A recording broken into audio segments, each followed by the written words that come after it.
Hi everyone, my name is Cyan. Maybe you are subscribed to this YouTube channel, or maybe I've ended up deciding to post this to our eSports or our Starcraft, or I don't know, but hi, I'm a really big Starcraft 2 fan. I'm a huge Starcraft nerd. And today, there was some news released, or maybe not news, but something was contributed to an ongoing topic that I think I would like to discuss. For those of you who might not be aware, one of the greatest StarCraft 2 players to ever play the game has been arrested under suspicion of match fixing. Life, the Korean Zerg player who has won 2 World Championship and a good deal many of other titles throughout his career, got arrested earlier this month for match fixing under suspicion. Nothing's been conclusively proven yet or anything, but they wouldn't arrest him without good suspicion. That's the belief in the community.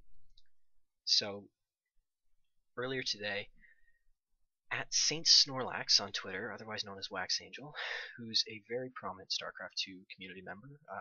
He's a writer and personality and editor, and just he does a lot of stuff. Anyways, he posted on Twitter, quote, MC, another Korean StarCraft pro, MC posted on KR forums a few days ago that Life lost money at casinos in Europe, like 20k, and heard rumors that he kept gambling in KR, end quote.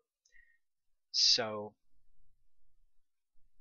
that's kind of interesting. And then another pretty prominent member of the StarCraft 2 community, Wisecracks on Twitter, said, at BlizzCon, one of the Koreans told me that Life had lost 20k the night before playing poker. Thought it was bullshit, maybe it was true. And that's got me thinking a lot today, and I wanted to post a video kind of putting my thoughts to word and seeing what you guys maybe think about it, because I'm really curious. I'd like to know. I think that gambling within esports and the esports community is approaching a point where I would call it a problem. Um, Life, when he joined the StarCraft scene, was just a young gun. He's like 16 years old, and he only turned 18 in 2015. And I'm certainly, before I even get into the meat and the bones of this, I'm definitely not trying to say that it's the community's fault or the personality's fault that Life turned to match fixing if he did, or turned to gambling.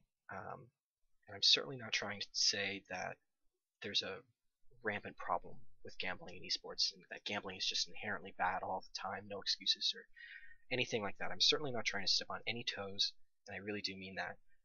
But I do think maybe it's time to start a discussion about how prevalent gambling is within the whole esports community. Looking at the games that people play, a large part of what really propelled Counter-Strike Global Offensive into probably the second biggest esport in the world was the inclusion of random generated crates that you spend $2 or $3 for to get a key, you open and it spits out a random item. Some of these items can go for lots of money. They're almost entirely just, there's cosmetic things. Sometimes they do something cool like stat tracks, but they're worth money. For $2.50, you can potentially get a knife that's worth $100 or so. You can get weapon skins worth 40, 50, 60, like all across the spectrum. And you can then take those and sell them on the Steam market. That's how they get their dollar value. You can earn like a kind of money. You can't earn real money for that kind of thing, but you can earn Steam money and then sell it, buy different games and stuff. You probably know how Counter-Strike works. And not only that, but you can take your skins that you've opened up in crates and earned in the game, and then you can gamble them online on online betting sites. You can bet on different matches, or you can even just throw them all in a pool and just bet with other people online just for the hell of it, just to see what happens, just to try and make extra skins for your account. And then there's Hearthstone. Hearthstone is a trading card game which carries with it kind of some inherent RNG purchasing. Hearthstone, you buy packs. The packs give you random cards. Uh, to build any specific deck, you need a specific set of cards. To get those cards, one of the ways to access them is to buy packs. Um, and then we're approaching the release of Overwatch, which apparently has RNG crates just like Counter-Strike. Team Fortress is the business model that I'm more familiar with, the crates there. And then even outside of the games that are being played and the actual pseudo gambling elements that are involved in those games specifically, it seems like a lot of the personalities in esports quite enjoy gambling.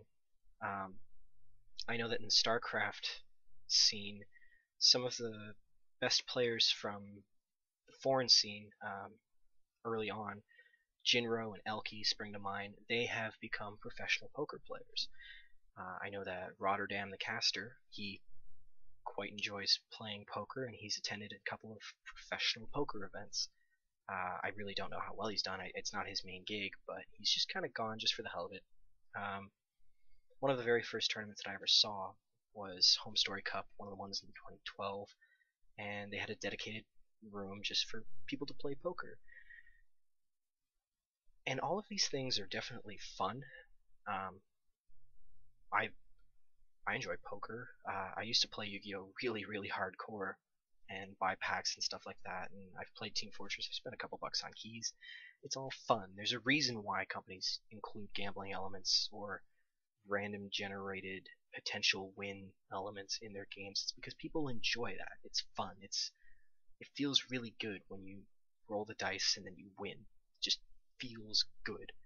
Um, I know that for Team Fortress, the wait time in between using a key and when it gives you your item has been scientifically timed to be the most satisfactory, because that's the most satisfying part of the experience, that little bit of time between using the thing and getting the thing. So it's all really interesting, but the concept of people within esports losing tens of thousands of dollars on gambling, it's maybe a little troubling.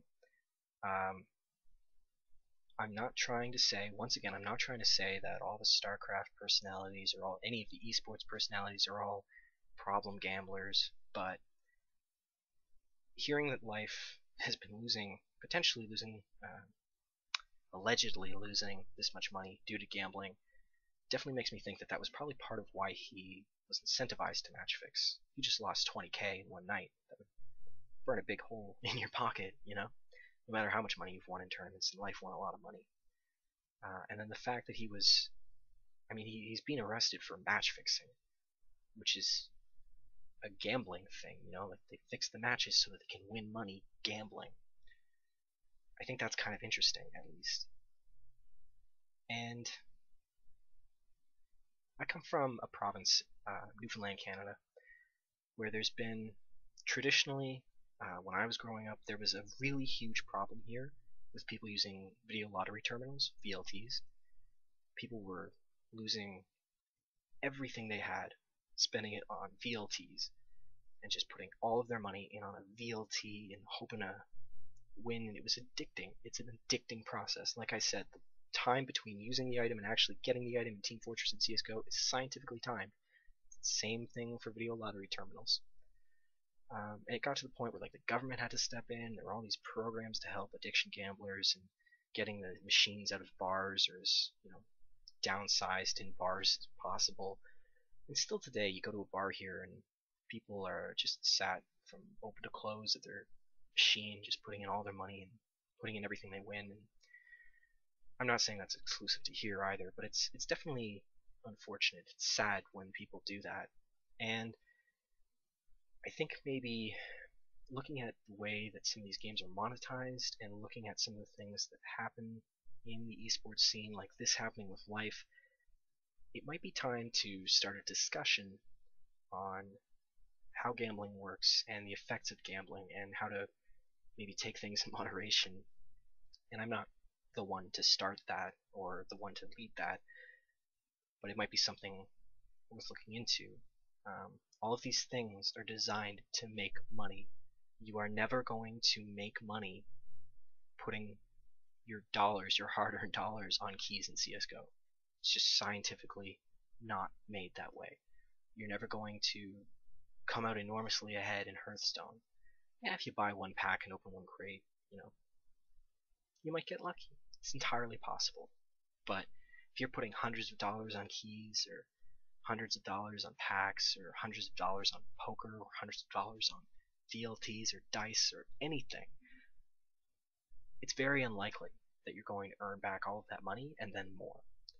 Especially in games, because the companies make their money that way. That's how it works. So I'd be really interested to see what you guys think about this, about all of this stuff that I've been saying. Um, I'd be really interested to hear what you guys think about life. If there's any Counter-Strike fans out there that have watched this video, I'd be very intrigued to hear what you guys think. It seems like gambling, or pseudo-gambling, has become such an important part of the Counter-Strike scene and its growth. So I really just wanted to put this out here. Once again, I'd like to restate, I'm not trying to shame anybody. I'm not trying to say that gambling is universally bad. I'm not trying to say that all of the, or any of the Starcraft or eSports personalities have a gambling problem. I'm not trying to say any of these things. I'm just trying to vocalize what I've been thinking about today, and maybe some concerns about the direction that I see eSports heading. So thank you so much for your time. If you liked this video, please consider giving me a subscription, or you can follow me on Twitter at CyanEsports. That would make my day. And please consider leaving a comment and telling me what you think. Bye bye.